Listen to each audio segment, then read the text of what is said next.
Boa noite, irmãos. Então vamos dar continuidade ao nosso estudo na carta aos Efésios, né? Desta feita nós vamos iniciar no capítulo 2. Vou ler o texto que nós vamos abordar hoje e depois a gente volta fazendo uma segunda leitura, explicando alguma coisa que seja pertinente. Segundo Paulo escreveu aos Efésios, no capítulo 2, versículos de 1 ao 10, que diz assim: Vocês estavam mortos em suas transgressões e pecados, nos quais costumavam viver, quando seguiam a presente ordem deste mundo e o príncipe do poder do ar, o espírito que agora está atuando nos que vivem na desobediência. Anteriormente, todos nós também vivíamos entre eles, satisfazendo as vontades da nossa carne, seguindo os seus desejos e pensamentos. Como os outros, éramos por natureza merecedores da ira. Todavia, Deus, que é rico em misericórdia, pelo grande amor com que nos amou, deu-nos vida com Cristo, quando ainda estávamos mortos em transgressões. Pela graça, vocês são salvos. Deus nos ressuscitou com Cristo e com Ele nos fez assentar nos lugares celestiais em Cristo Jesus, para mostrar nas eras que hão de vir a incomparável riqueza de sua graça, demonstrada em sua bondade para conosco em Cristo Jesus. Pois vocês são salvos pela graça, por meio da fé, e isto não vem de vocês, é dom de Deus, não por obras, para que ninguém se glorie, porque somos criação de Deus, realizada em Cristo Jesus, para fazermos boas obras, as quais Deus preparou antes para nós as praticarmos. Bom, irmãos, esses 10 primeiros versículos do capítulo 2 são de uma riqueza muito grande, e o assunto aqui é exatamente a nova vida que nós temos em Cristo e, consequentemente, Paulo aborda aqui no final dos últimos versículos, ele aborda aqui a questão que envolve a fé e as obras. Qual o lugar da fé e qual o lugar das obras? Existe uma discussão aí em várias religiões, a maioria delas, né, acho que com exceção só do cristianismo, a maioria das religiões, até aquelas que aceitam, que são vinculadas ao cristianismo, elas reservam um lugar especial para as obras. Admitem que Cristo morreu na cruz, mas nós temos, segundo eles, fazer alguma coisa para merecer esse sacrifício.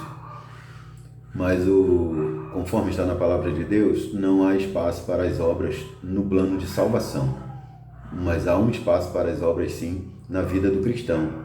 É sobre exatamente isso que Paulo vai abordar nesses primeiros 10 versículos que nós lemos aqui. Primeiramente, ele fala o seguinte, da nossa situação em Cristo.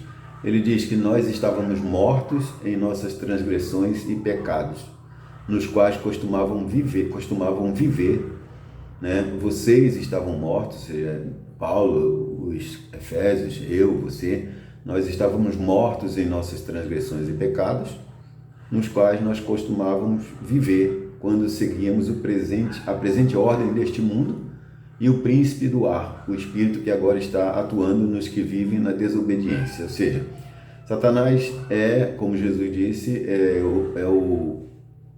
está dominando o mundo, porque este mundo, como Jesus disse, jaz no maligno. O maligno, então, é quem dá as regras. Se nós formos seguir os padrões mundanos, nós vamos estar exatamente seguindo os padrões estabelecidos por Satanás. E Paulo está dizendo aqui que todo cristão, antes de conhecer a Cristo, ele vivia exatamente sob essa influência. E ele chama isso de uma morte em vida. E o texto que me vem à mente quando eu leio isso aqui é aquela passagem que alguém disse para Jesus assim: Mestre, Jesus chamou a pessoa para segui-lo, um homem, um rapaz, e ele disse: deixa eu enterrar primeiro o meu pai. E Jesus disse a ele assim: deixe os mortos enterrar os seus mortos. Ou seja, ali Jesus estava usando uma figura de linguagem, chamando de mortos todos aqueles seres que, embora tenham vida, mas eles não conhecem Jesus como seu Salvador, eles não obedecem a Jesus, eles não obedecem a Deus. Eles estão andando, estão respirando, estão comendo, estão bebendo, estão vivendo, mas é uma vida que, no final, vão encontrar a morte eterna. Então Jesus diz: deixe os mortos enterrar os seus mortos. Quem são os mortos? São todas aquelas pessoas que, embora estejam respirando, elas não aceitam Jesus como seu único e suficiente Salvador. Aí Paulo fala no verso 3 o seguinte: anteriormente todos nós vivíamos entre eles, todos nós vivíamos entre essas pessoas. E o que a gente queria naquela época era só satisfazer as vontades da nossa carne, ou seja, as vontades do nosso corpo. Nós queríamos fazer o que achávamos que tínhamos direito de fazer, e não aquilo que fosse a vontade de Deus. Mas o que foi que aconteceu? Paulo diz no verso 4 o seguinte: todavia Deus, que é rico em misericórdia, pelo grande amor com que nos amou, deu-nos vida com Cristo, quando ainda estávamos mortos em transgressões. Olha só que prova de amor. Nós ainda estávamos mortos, nós não podíamos sequer reconhecer plano de salvação algum, e Paulo diz que Deus, que é rico em misericórdia, pelo grande amor com que nos amou, ele nos deu vida juntamente com Cristo. Quando ele ressuscita Cristo, a obra de redenção está completa, e aí todos aqueles que aceitam Jesus Cristo como seu Salvador passam a ter a vida eterna, porque Deus deu-nos vida juntamente com Cristo. Deus nos ressuscitou com Cristo, é o que Paulo vai dizer no verso 6. Vejam só, versículo 4: todavia Deus, que é rico em misericórdia, pelo grande amor com que nos amou, deu-nos vida com Cristo, quando ainda estávamos mortos em transgressões. Pela graça vocês são salvos. Nós somos salvos pela graça. Quando foi que Deus nos ressuscitou com Cristo? Quando Cristo ressuscitou. Nós fomos unidos como igreja, formando um só corpo, do qual Cristo é o cabeça. Deus nos ressuscitou então com Cristo, como diz o verso 6, e com ele, ou seja, com Cristo, nos fez assentar nos lugares celestiais em Cristo Jesus. Esse foi o plano de Deus, que foi executado, foi cumprido por Cristo, e agora, segundo Paulo, nós fazemos parte do corpo de Cristo. Cristo é o cabeça, e se Cristo está assentado à direita de Deus Pai, a igreja está com ele lá. Ainda não está a igreja completa, porque ainda não chegou o último dia onde os mortos ressuscitarão, e a igreja será completa, e estaremos, como diz a Bíblia, para sempre com o Senhor. Então, ele fez isso, segundo Paulo, no versículo 7, ele diz a razão pela qual Deus fez isso. Ele fez isso para mostrar nas eras que hão de vir a incomparável riqueza de sua graça demonstrada em sua bondade para conosco em Cristo Jesus. Ou seja, no final de tudo, Deus vai mostrar a incomparável riqueza de sua graça. Ela é rica porque ela não tem limites para ela, irmãos. Todas as pessoas que aceitarem Jesus como seu Salvador poderão ser salvas se elas clamarem. A Bíblia diz: todo aquele que invocar o nome do Senhor será salvo. Agora, há um detalhe aqui que nós falamos no início, na introdução, que Paulo aborda aqui, a questão da fé e das obras. Qual é o lugar da fé e qual é o lugar das obras na salvação? Olha só, verso 8 diz assim: pois vocês são salvos pela graça, por meio da fé. E isto não vem de vocês, é dom de Deus, não por obras, para que ninguém se glorie. Então, até aqui, esses versículos 8 e 9, dizem exatamente o seguinte: nós somos salvos pela graça, é a graça de Deus que decidiu nos salvar. Essa salvação chega até nós por intermédio da fé. E segundo esse texto que estamos apreciando aqui, Paulo diz que esta fé também não vem de nós. Ela não brota naturalmente de nós. Ela é um dom de Deus, né? Então existe a fé que a Bíblia chama de fé salvadora, os estudiosos chamam de fé salvadora. É aquela fé que é capaz de levar o ser humano a acreditar na graça de Deus. E aí então se completa o ciclo e ele está salvo. Não obstante ele dizer isso, ele reafirma: não por obras. Ele deixa bem claro: não por obras. E por que Deus não quis nos salvar pelas obras? Paulo diz aqui, para que ninguém se glorie. Se nós fôssemos salvos pelas obras, cada um de nós poderia dizer: eu fui salvo porque eu fiz isso, fiz aquilo outro. Eu poderia me gloriar, você poderia se gloriar e todo mundo poderia se gloriar. Todos que chegassem lá no céu iam se gloriar. Eu fui salvo porque eu fiz isso, fiz aquilo outro, ajudei fulano, ajudei Beltrano, distribuí dinheiro, ajudei muita gente e tal. Mas não é nada disso. A Bíblia diz aqui, estamos vendo, estamos estudando: pela graça sois salvos por meio da fé.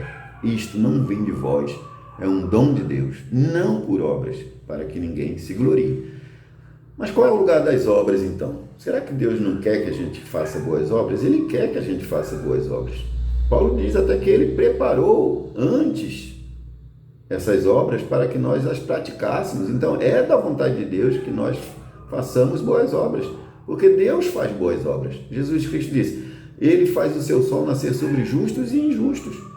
Então, nós também temos que seguir o exemplo do nosso Salvador, do nosso Senhor Jesus Cristo, do nosso Deus Pai, que pela sua infinita graça nos alcançou com seu amor.